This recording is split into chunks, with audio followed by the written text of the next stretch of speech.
Shri Balaji tractors and मोटर्समध्ये कोणताही tractor खरेदी करा आणि मिळवा हमखास बक्षीस. तर मग विचार कसला करताय? आजच आपला ट्रॅक्टर घरी आणा. आमचा पत्ता पुणे नाशिक हायवे, कुकडी कॉलनी, नारायणगाव, तालुका जुन्नर, जिल्हा पुणे. आपण आहोत साकुरी या गावात. साकुरी या गावात आता पावसाची रिमझिम एकसर चालू आहे.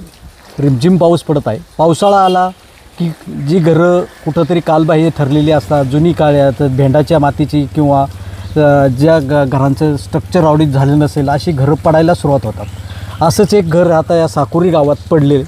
हे माझ्या पाठीमागं जर पाहिलं तर ते घर पडले. ते घर कोणाचं आहे, घरात कोणी होतं का, याची आपण सगळी इथं काही ग्रामस्थ आहेत, त्या ग्रामस्थांची चर्चा करणार आहोत. समजून घेऊ का नक्की काय झालं इथं.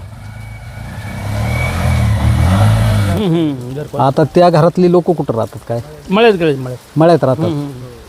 म्हणजे ते असं बंदच होतं का? हा, बंद होतं. हे तिथं कुणी राहतच नाही नाही, आता पडायला झालं म्हणून मळ्यात गेलं. हां हां. असे आपल्या गावात किती घरं असतील काय? असे तरी गावठाणात तर 3-4 आहेत आता, एक जुन्यापैकी.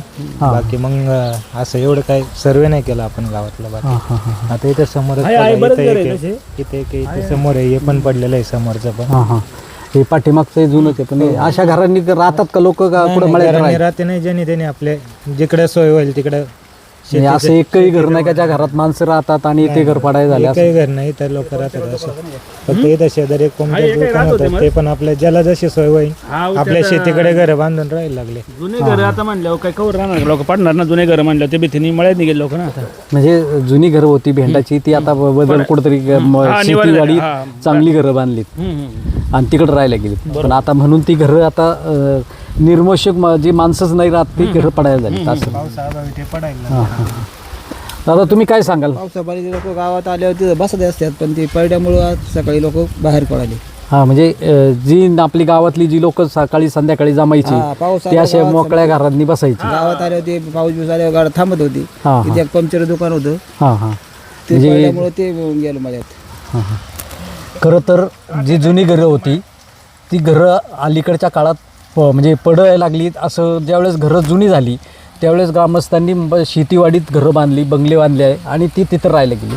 आता ही जी मोकळी घरं होती ह्या घरात जी गावात लोक यायची, शेतकरी वर्ग यायचा सकाळ संध्याकाळ, ती घरात आल्याच्या नंतर ह्या गावात चर्चा करण्यासाठी, संवाद करण्यासाठी, एक सुसंवाद असावा यासाठी एकत्र जमायची. मात्र अशी घरं आता पडलीत. माझ्या पाठीमागं जर पाहिली तर 2 घरं पडलीत. एक इथं एक टायर दुकान होतं, पंक्चर काढली जायची असं इथल्या ग्रामस्थांनी सांगितलं. ही घरं पडलीत. आता त्यामुळे इथला जो काय लोक बसत होती ती आता बसणार नाहीत. अजूनही काही घरं ह्या गावात आहेत जी पडायला झालीत. त्या घरांमध्ये पावसाळ्याच्या दिवसात ग्रामस्थांनी काळजी घ्यावी. अशा घरांनी बसू नये, जेणेकरून तुमचा जीव महत्त्वाचा आहे याची काळजी घ्याल हीच अपेक्षा. Suresh Bhujbal, ABG news, Sakuri.